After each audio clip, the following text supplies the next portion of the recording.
Hello and welcome to today's news analysis.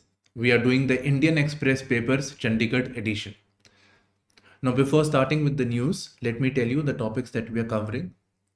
So, first of all, I'm telling you about the editorial and the opinion section.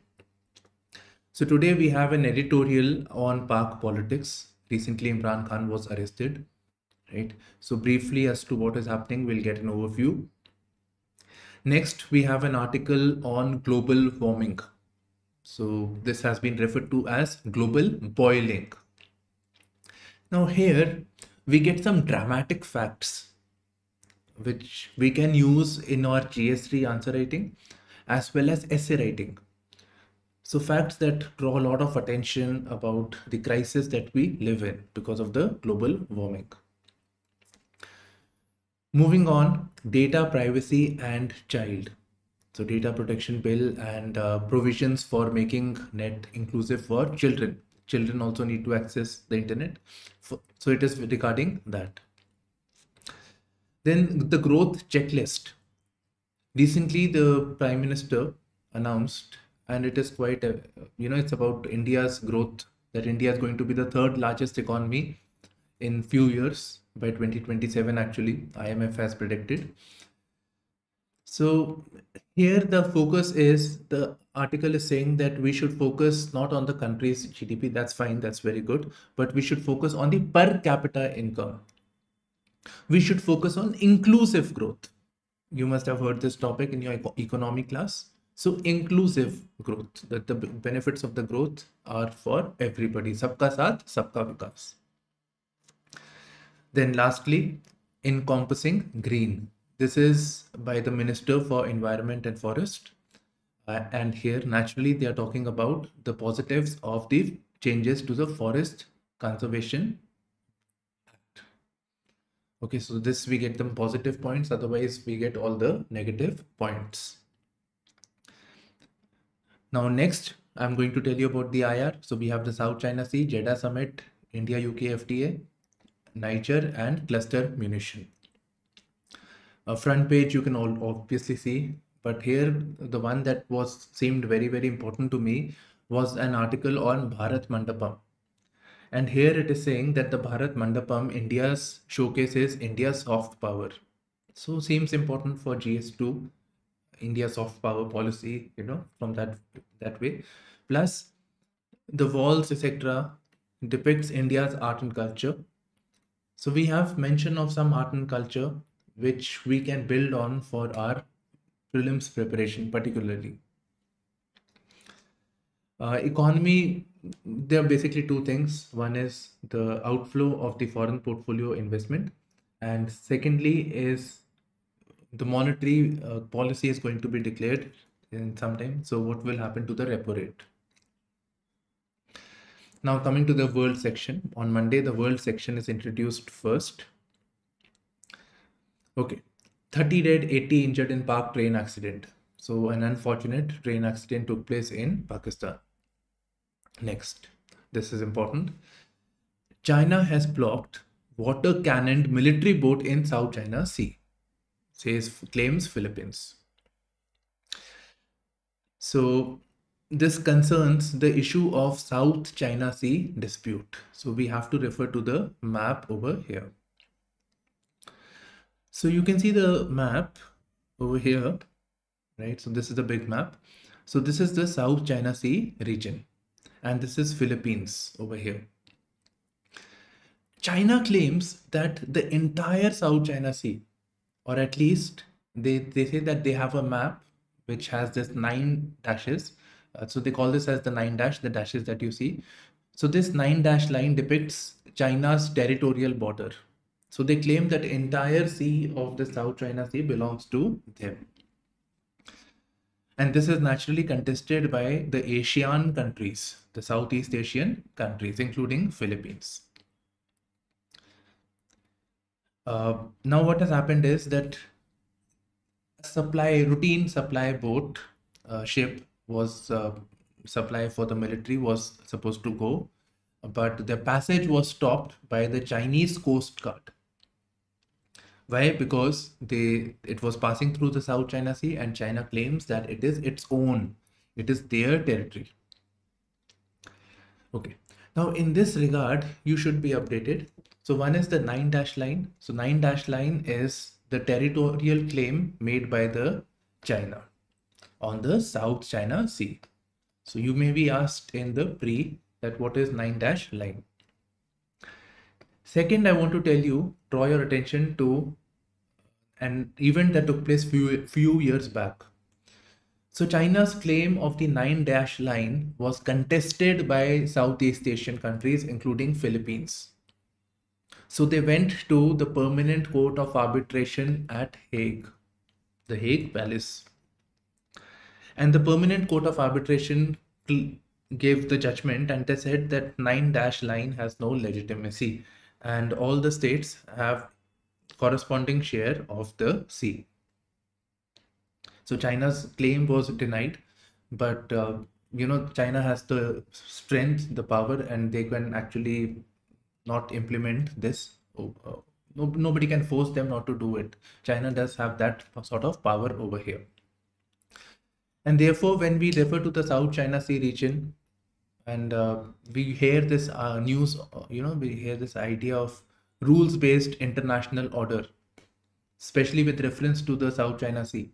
So this rules-based international order is concerning China's apathy towards international rules and acceptance of territorial borders in the marine region.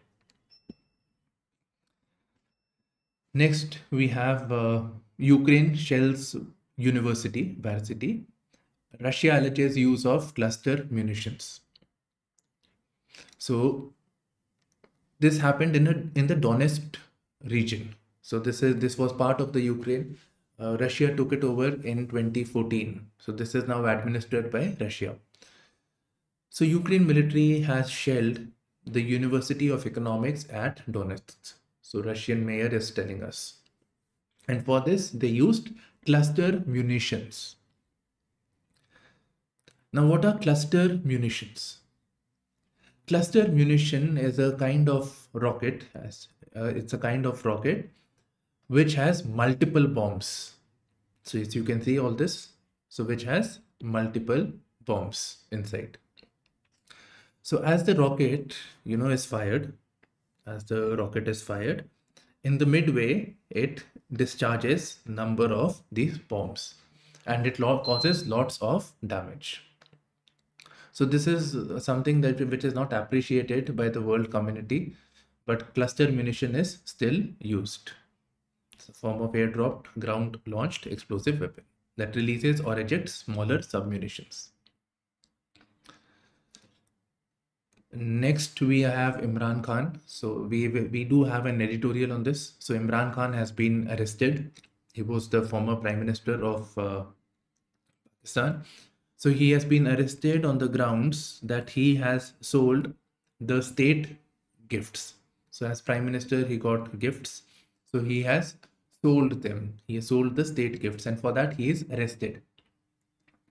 And he is arrested in such a way that he is disqualified from contesting the national elections. Something like Rahul Gandhis arrest. Okay, so this has happened in Pakistan. Next, we have Niger. So Niger is a country in West Africa which is witnessing a coup. So the West African nations, which includes a grouping known as ECOWAS, Economic Community for West African States. So they set a deadline. They sought a deadline and they said that the military general who has committed the coup shall reinstate the president of Niger. So that deadline is coming soon. If the deadline is not met, in that case, action would be taken. Now, the Niger's new regime thinks that there will be military offensive. There may be military offensive or there may be economic sanctions against Niger. Now, there is actually a credible threat. If you just Google, you will find that a lot of things are going on. And over here, the non-West African nations, which are not part of ECOWAS, like Algeria and Chad have said that military use should not take place. And further, countries neighboring Niger like Mali and Burkina Faso, these are again in news, both run by military juntas. They said that if ECOWAS uses weapons against Niger, then in that case, it will be deemed as a war on the neighboring countries also, Burkina Faso and Mali. Now, as always, I do say that for Niger, please refer to the map, and you should also know that which all countries are part of ECOWAS. So there are 15 countries, but rather than memorizing the 15 countries, it is better to memorize the countries in West Africa which are not part of ECOWAS. So we already have Algeria and Chad. So when anybody will frame question, they will put the wrong options. So rather than memorizing 15 names, it is better to memorize 2 names. Fine, so that is the approach that you should be following. So yes, that's what I wanted to say. So ECOWAS is done. Next we have Iraq seeks Interpol alerts for former officials. So some corruption has taken place of $2.5 billion. So for that, Iraq seeks intervention of Interpol. Now, naturally, we should be knowing more about the Interpol. So Interpol is basically, you read the Wikipedia, but Interpol is basically an alliance of various police forces across the world, so as to have cooperation between the international policies. So normally what happens is, let's say somebody has run away from that country, committed a crime. So a country may tell the Interpol that please issue the red corner notice. So that notice is issued and the respective police of different countries act on it. Now I was concerned if Interpol is part of the UN or not. So it's independent of UN, but Interpol has UN as a member of Interpol. Next, very interesting, tropical storm known as Typhoon. Typhoon is in Asia, we call it as Typhoon. Hits coast again, brings heavy rain. And this time we are talking about Japan. Now, Japan is a temperate country. In temperate areas, tropical storms do not take place. But we are witnessing a typhoon in Japan. In fact, Beijing again should not be witnessing, but here again we have. Somewhere we can correlate adverse weather events, unexpected weather events taking place. Okay, now this typhoon is known as Khanun. Now from exam point of view, we should have an idea of the naming of the cyclones. This has already been asked. I think it was in 2013. Second, we should know about the mechanism of the cyclones, right? Mechanism of the cyclone, the difference between tropical and temperate cyclone, and mitigation efforts. So that is easy. You can get from the NDMA, you know how I search, right? So these are the things that has to be done. Now, I was very curious that has tropical cyclones taken place in Japan previously? So yes, there have been cyclones in this region previously also, but it is not very, very regular. Like in India, it's very fairly regular. Here, it is an exception. So we did a bit of research on the Wikipedia. Okay. Now coming to the front page of this news. At ceremony for redevelopment of railway stations, right? So PM took some jibe at the opposition. He made a reference of quit India. Quit India has nothing to do with what happened in 1942. It is with reference to the alliance known as India. Okay. Now we don't concern with this. So first of all, what we are concerned with is this scheme at ceremony for redevelopment of 508 railway stations. So the scheme was Amrit Bharat Station Scheme. So this is the scheme that we should be interested on. So this we have the PIB. So it is to redevelop railway stations and take up 1275 stations for upgradation and or modernization. right? So that is the idea. Uh, Now, besides this, it will be nice if you can revise Quit India movement, right? Read more about Quit India movement. You would have studied already in history. Next, we have Rahul Gandhi. You all must be knowing Rahul Gandhi. His conviction has been stayed, right? So he will return. He will get back his status of MP and may return to the Lok Sabha. Now, let's revisit on what grounds he was disqualified. So disqualification of an MP or an MLA is provided for in the 10th schedule of the Constitution. But 10th schedule only deals with disqualification on the grounds of defection. There is another way of disqualification which is provided for in Section 8 of Representations of People's Act. More specifically, Section 8, Section 3, Part 3. So this provides that if a MP or a MLA is convicted for 2 years, then in that case, let me show you. Okay. So if that MP or an MLA is convicted, then he cannot contest elections for the next 5 years, right? So the next term it cannot do. So 2 years he's already convicted, and the next also they cannot do on release. They cannot contest the upcoming elections. So that is the idea. So this was one of the measures to decriminalize politics. WhatsApp group admin held for users derogatory post on Yogi Adityanath. So somebody posted content which was derogatory to the CM of the Uttar Pradesh. So the admin remained silent. The police claims, SHO claims that the admin remained silent. He did not delete that content. So for that, he is arrested. Now here, obviously, the point comes in Article 19, freedom of speech and expression. Now, do you think this action is in line with Article 19? Next is National Security Advisors. Meet is taking place in Saudi Arabia. So NSA, India, Ajit Doval is in Jeddah. So Jeddah is a port city in Saudi Arabia. And here the meeting is taking place as to what efforts must be taken for the Russia-Ukraine conflict to cease. So in the Friday's newspaper we discussed, it was first time it was mentioned, Jeddah Summit. So it was simple. It was removal of Russian troops from Ukraine, restoration of the boundaries of Ukraine, which was before the war.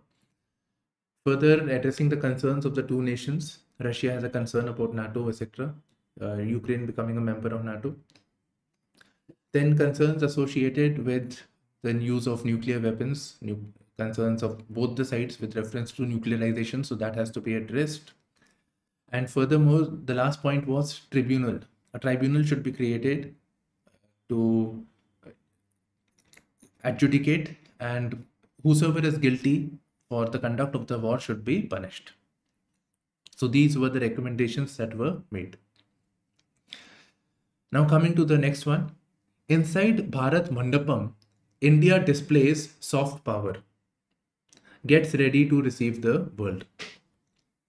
So Bharat Mandapam was recently inaugurated. It is here that the G20 Summit will take place. And the theme of the present G20 Summit is Vasudev Kutumbakam, right? Which is taken from Hitopdesha.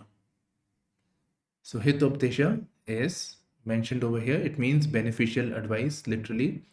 It is said to be attributed to Vishnu Sharma. Okay, and it consists fables with both animal and human characters. It talks about maxims, worldly wisdom, and advice on political affairs in simple language. Okay, so Hitopdesha. Second, it tells us that there's a place where essential yoga asanas have been shown. So these are taken from Girand Samhita.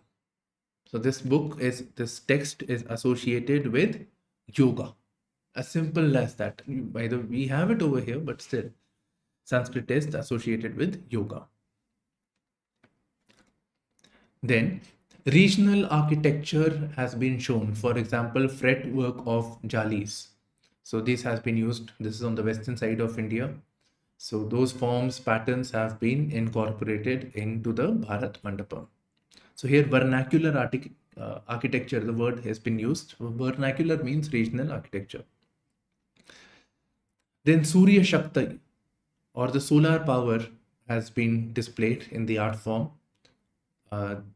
Then 02 ISRO artwork, which comprises of 7 monolithic discs of copper, bronze, steel. 02 ISRO has been showcased. Now 02 ISRO, what does this mean? It is said that Aryabhat in his Surya Siddhanta, he basically discovered zero. So one was the zero. And from the discovery of zero and that, the things about the solar system, the pi system, to that of reaching the space, ISRO. By the way, read more about Aryabhat, his work Surya Siddhant. You can read about Samhita, right? Other people. So most of these texts are associated with the Navratans of Vikramaditya Gupta. So the Gupta king. So the Navratans, read more about them in general, I'm saying, advising. So read more about them. Then the flora and fauna has been depicted. Further, tree of life and the Panch Mahabhut, which reflects the 5 elements: earth, air, water, fire, and space. So these have been showcased. Now, fine, so we get some information. Now, please note this highlighted word: India displays soft power. So, soft power as part of India's foreign policy. This is important for your GS2. So what is this approach? So one is this: what is soft power? You should have a definition. How is soft power different from hard power? So that is the soft power basically means use of persuasion, use of showcasing of culture, getting of goodwill. It is contrary to hard power, where one uses military or economic power to coerce a country in doing certain actions. So that is hard power. Okay, so soft power, hard power, soft power and India's foreign policy, these things you should prepare in a note format. UPSC exam is not hard, but civil service exam, but we don't prepare these very obvious things, and therefore in exam when they come, we don't get the good marks.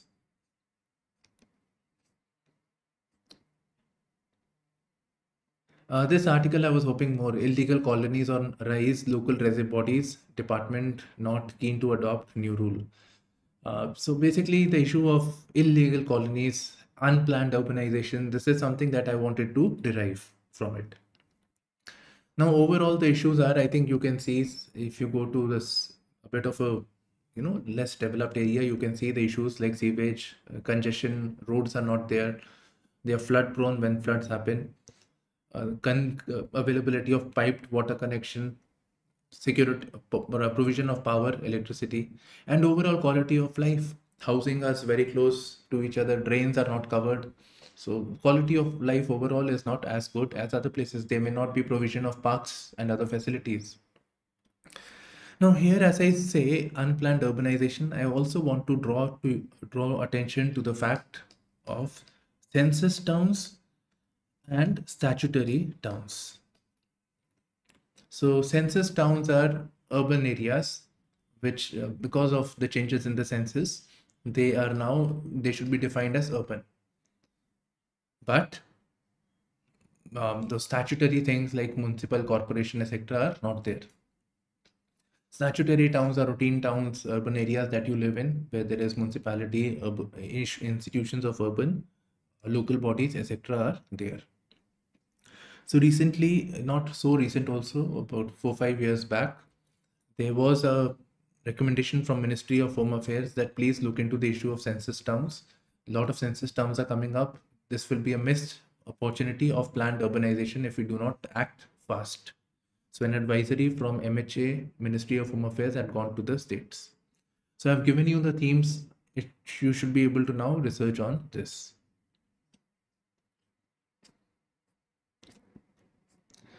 Now coming to the editorial and the opinion section, this article and I think this one I have shared on that Instagram page. Now very quickly, a prime minister bites the dust.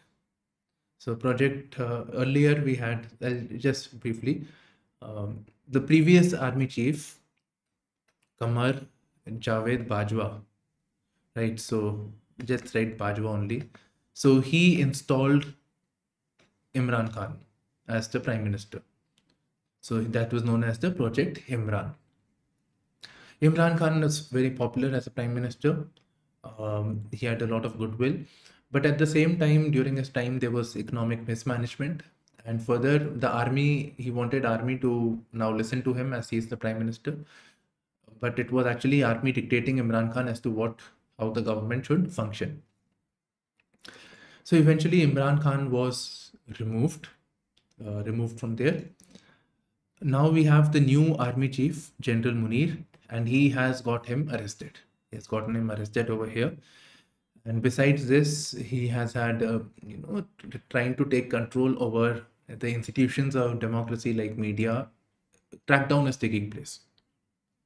So we are seeing a trend where General Munir is now emerging as the next power center in Pakistan. So slowly he is rising as the most important power center in Pakistan.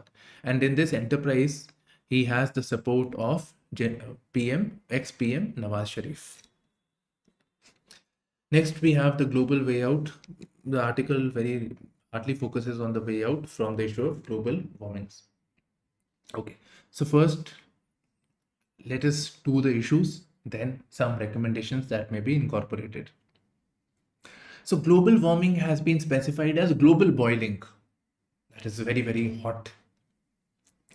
So reference has been made to the recent finding of the World Meteorological Organization. By the way, WMO is in Geneva, Switzerland, and it is a specialized agency of the UN. These things you have to do. Okay, so they declared that the first week of July was the hottest week. Fine. Second, and it was said that eventually more such weather events are going to take place. Secondly, the climate change talks, which we have discussions like the Paris Summit, etc. So it was decided by the world community that the temperature, global warming, should be limited to 1.5 degrees Celsius of industrial level. So it should not exceed beyond this. So after post-industrialization, the global warming has taken place. So we should limit it to the rise to 1.5 degrees Celsius. Now, recent finding has come that within the years 2024, 2027, we will see this limit being exceeded. So the temperature will exceed the limit of 1.5 degrees Celsius condition. So this will already be breached. So it will be 1.5 degrees Celsius above pre-industrial level. And this may have concerns. For example, China's Xinjiang province, the West China region. Xinjiang is north of Jammu and Kashmir, Ladakh region. It has already witnessed the temperature of 52 degrees Celsius. Imagine north of Jammu and Kashmir at 52 degrees Celsius. Then there is a concern of the Atlantic Gulf Stream. So Atlantic Ocean, there is a Gulf Stream that flows and it regulates the weather over there. Now, because of the global warming, this Atlantic Gulf Stream will collapse, most likely by 2050s. And this will further, this will lead to pronounced cooling, and this will make the northern hemisphere more cool, and southern hemisphere will become more hot. So you should know the implications of the Atlantic Gulf Stream. I think prepare a note, and you should have studied in your geography class also, right? Why is UK, like you can visualize the map of the world. So UK is relatively warm. It is sharing the same latitude as that of Canada, and Canada is extremely cold. That's because of the Gulf Stream. So what is that implication? So these points you can mention, right? It's good 3-4 points are given over here. Okay. Now, the recommendations are very simple. The global warming is taking place because of emissions of the CO2, greenhouse gases basically, which store the heat and change the heat budget. So for that, we have to move from fossil fuels to non-fossil sources of energy.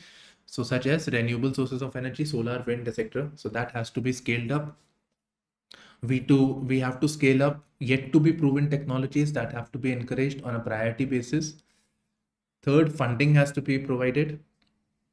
Now over here, the world community must get together and work, because the differences like common but differentiated responsibilities, the concerns between the global south and the global north, so that has to be rectified. The world has to work together on this issue, funding.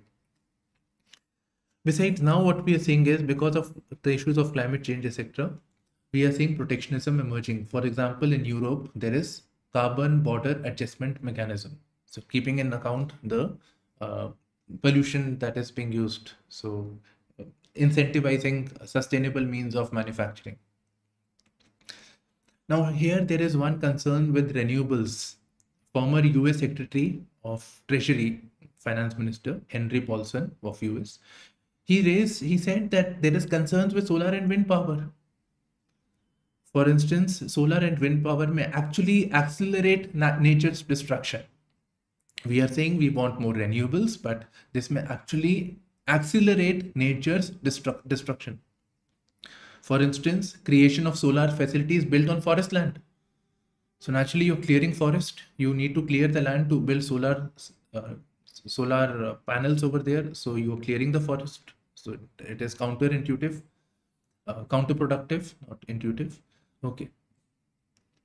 And wind also. So with wind, there is destruction of birds. So about 1 million bird deaths have been recorded due to wind turbines. So these are certain concerns as well.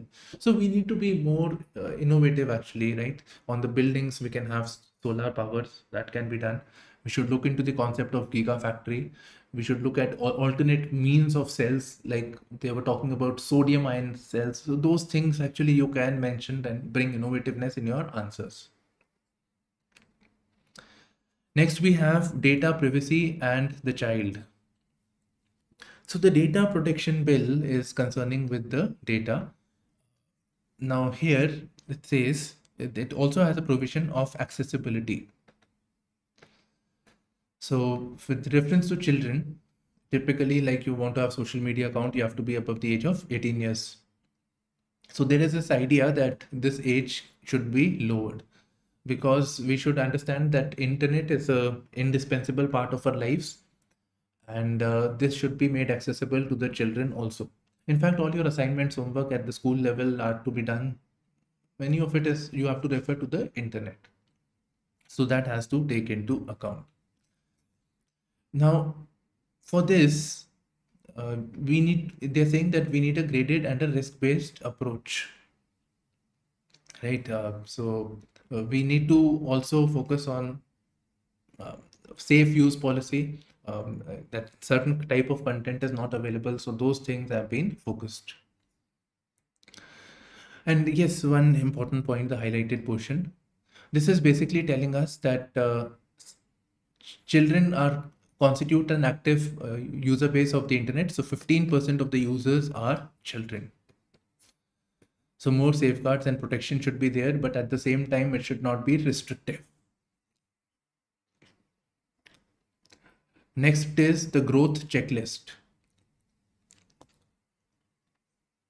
The real challenge of the government is to raise per capita incomes, and politics to jettison competitive populism.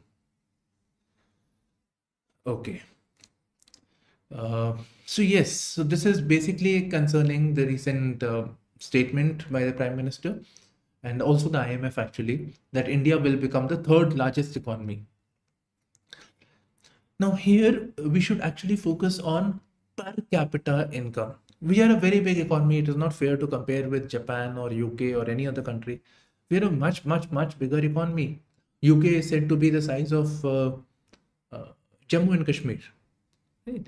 So we have to factor in the population. So GDP is increasing, but actually the per capita income should be the focus. And over here, it is mentioned that India's per capita income is the lowest in the G20 grouping. So India's per capita income is of $2601, and if we adjust it for purchasing price parity, then it is at $9,073. Now one may argue that India's population is very big. India's population size is very big. So if you divide the GDP with the population, naturally we will get the per capita income. So the population size is very big, and therefore the per capita will always be short. So here they have given the case of China, where their adjusted PPP is $23,382. So they're much ahead of us. Right. And for a reference point, the USA's this thing PPP is not mentioned because it is not required. They're adjusting for dollar. So it is at $80,000. So we are way behind. Right. So we have to focus on the per capita income. Now here I would like to draw your attention that it is also not just per capita income, because if the GDP increases, so it will automatically come. We should focus on inclusive growth, that is all sections of the population are benefited and get the gains of development. Now here some recommendations have been made. So one is we should have a job-led growth. Now here it's very simple. We can say that GDP is growing. GDP is growing, but unemployment rate is rising. Or GDP is growing at, let's say, 7%. But the population that is benefiting is still remaining stagnant. So some fact you can give. For unemployment, you may refer to the PLFS, Periodic Labor Force Survey. It is around 7-8%. So it is actually on the rise. Next, much of a population is into the farm sector. We have this disguised unemployment. So 45.5% of India's working population is in agriculture. So we need to move them from agriculture to non-farm sectors. Right? So agriculture to non-farm sectors. And we need to make our labor force more productive. So from low productivity, we need to move towards high productivity. For this, we need to invest in skills, education. Further, if we move people from farms, rural to urban areas, we need to have the amenities, facilities. We need to have an ecosystem where industries would come. We need to have a supply chain. So here it has been referred to as the rebuilding of the new India. So urban experts remind us that almost 75% of the new India is yet to be rebuilt. So I understand it is about the overall urban infrastructure that has to be developed. Now, naturally, when you have such approach, this will automatically help you in dealing with the issue of poverty. Now, here we have a fact on poverty. Niti Aayog's report says that poverty in India is 14.96%. In 2019-2021, it is down from 24.85% in 2015-16. Okay, so this article is done. Next is an encompassing green. So we know that amendment was made to the Forest Conservation Act.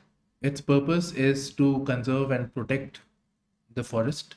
Overall, I'm saying Forest Conservation Act. It's to ensure that the forest land is not diverted into non-forest activities. We need to protect the forest. They are very important. Okay. Now, this bill, Forest Conservation Act, has been amended and a lot of dilution has been made over here.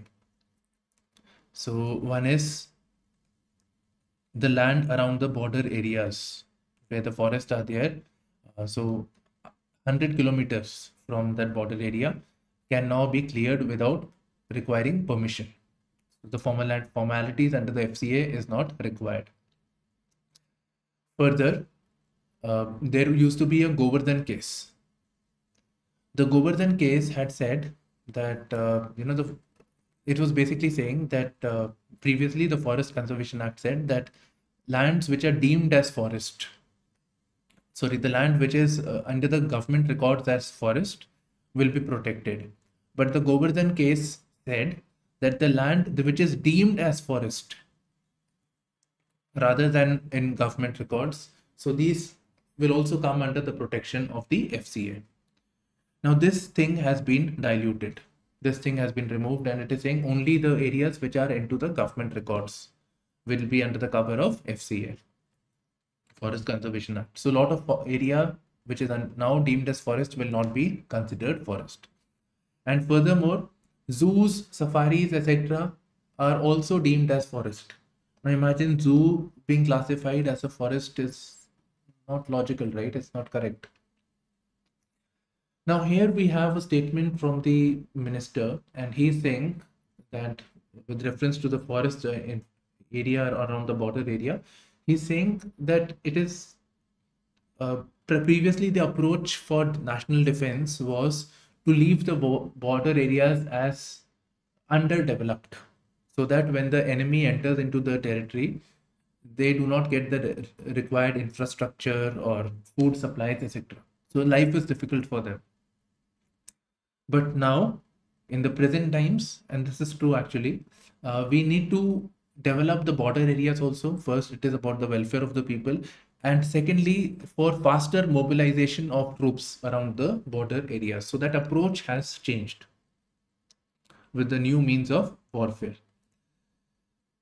Second is, with the changes, ambiguities associated with the definition of forest has been eliminated. And this will pave way for ease of doing business.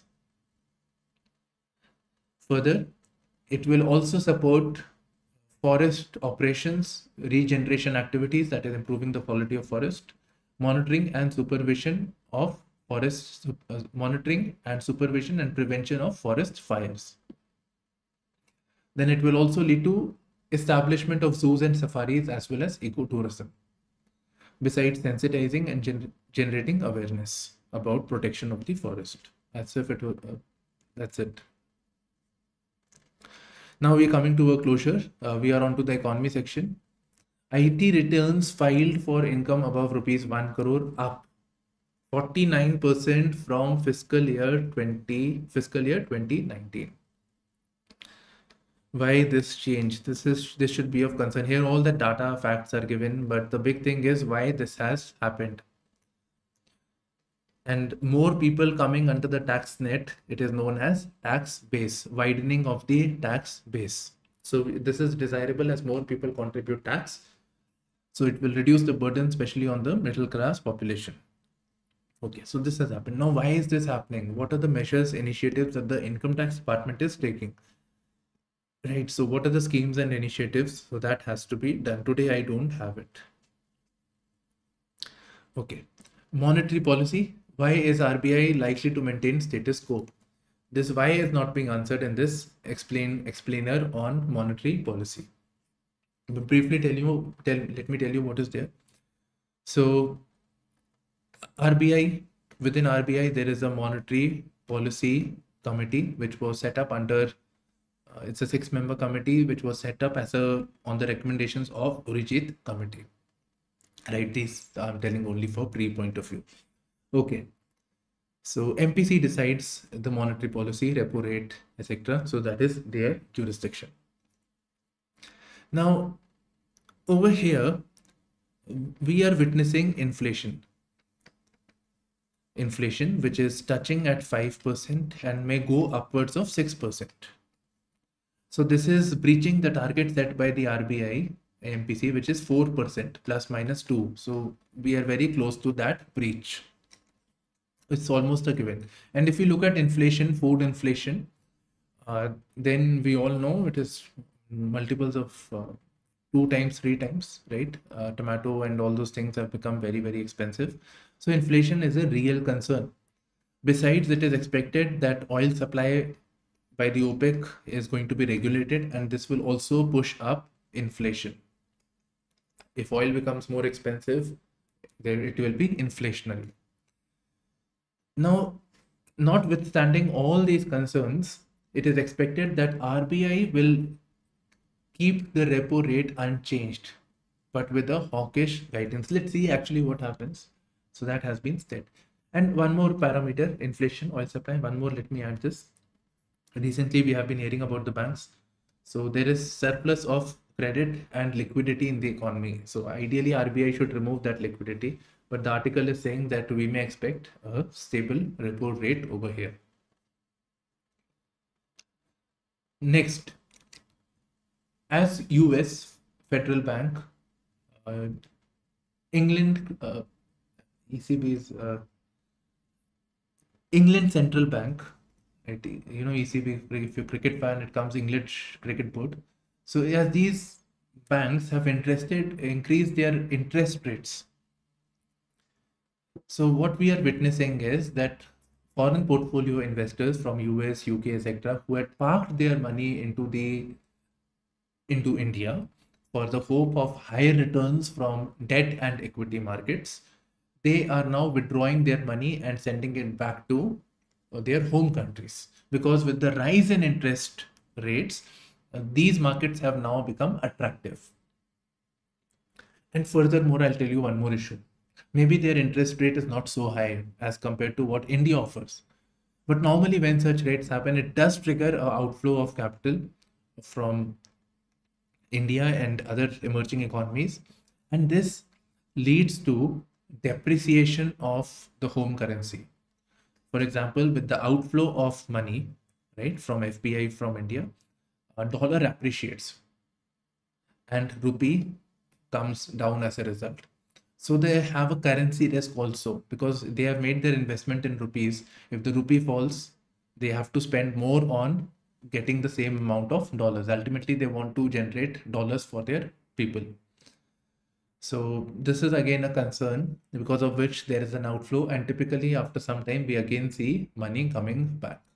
So this cycle goes on. Last from the eco section, data, dairy out of India, UK FTA deal likely by October, November. So India UK free trade agreement, we were not able to have a deal on host of various issues, which includes data, the concern that India's data protection board law, etc., that provided for localization of data. UK was demanding localization, means that there has to be a server in India. Earlier the servers are in UK and US. So we feel that it is not right. It is not fair. Indian data should remain in India. So localization. In fact, this is leading to data colonization. It's a new word now. So there was concern, especially with the emergence of these regulations of data localizations and the digital personal data protection bill. So UK wanted free flow of data. So India had reservations on it. So now they have managed to keep data out of the discussions. Secondly, you might be wondering, why are we talking about dairy? So dairy means milk products and milk, and UK is far off, right?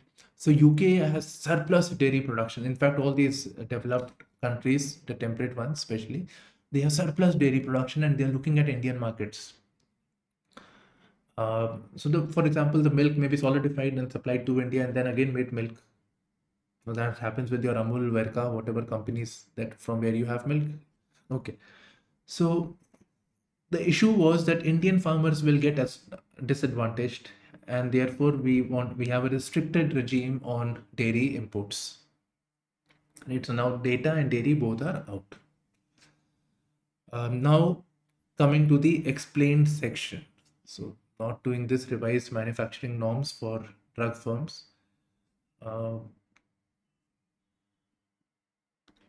It was there in the editorial section. I've missed telling you, right? I just missed it. Next, this was interesting. Travel time to Mars become half. How? their scientists are working on nuclear propulsion system based on fission technology. So in the space, nuclear propulsion, with that, the speed of the satellite or that rocket will increase. So that is the idea. So nuclear propulsion system, nuclear powered spacecraft, it's based on nuclear fission technology. So this was the article, actually a partial remedy. So let me cover this also, and this will conclude our news analysis. So recently, India overall manufactures cheap medicines, price-wise, or inexpensive medicines. And overall, India is credited for supplying those medicines at low cost, and especially because it provides, treatment, etc. For developing countries, it is of great relief. Now, recently it has come to light that the medicines supplied by India are of substandard. In October 2022, more than 60 children in Gambia died because of kidney complications. Then, because of some cough syrup, another cold remedy manufactured by Marion Biotech in Noida. This was again a cough syrup, which led to death of 19 children in Uzbekistan. Then Cameroon also, there were 12 fatalities. Imagine a simple cough syrup leading to deaths. So different companies. So now the government has said that you have to abide by the good manufacturing practices provided for by the WHO. That's referred to as the GMP. So that has to be done. Now here we look at the approach of the government. Approach of the government is piecemeal. They do not look at the comprehensive solution, but a piecemeal. You have this problem that will be rectified. Then again, something would be done. Or they will simply deny that they are responsible for this. However, more needs to be done. Presently, as per the health ministry data, less than 20% of the pharma units have WHO certification. And even those companies who are selling drugs, they are actually outsourcing the manufacturing to smaller entities, where again the compromise may have been made in quality for cost purposes. Then the regulatory bodies are poorly staffed and under-equipped. So the state regulatory bodies are not well equipped to deal with the issues that are coming up. So this is the basic issue. So that has to be rectified. Besides, we should have a database so that the violations, alerts, these should be known to the public, healthcare institutions as well as doctor. So some sort of an database on inspections should be there so that the doctors are better informed as to what drugs to prescribe, as well as patients or public who buy over the top drugs, they should also be aware. So that has to be done. Right, then this concludes the news analysis. Thank you for streaming into our channel.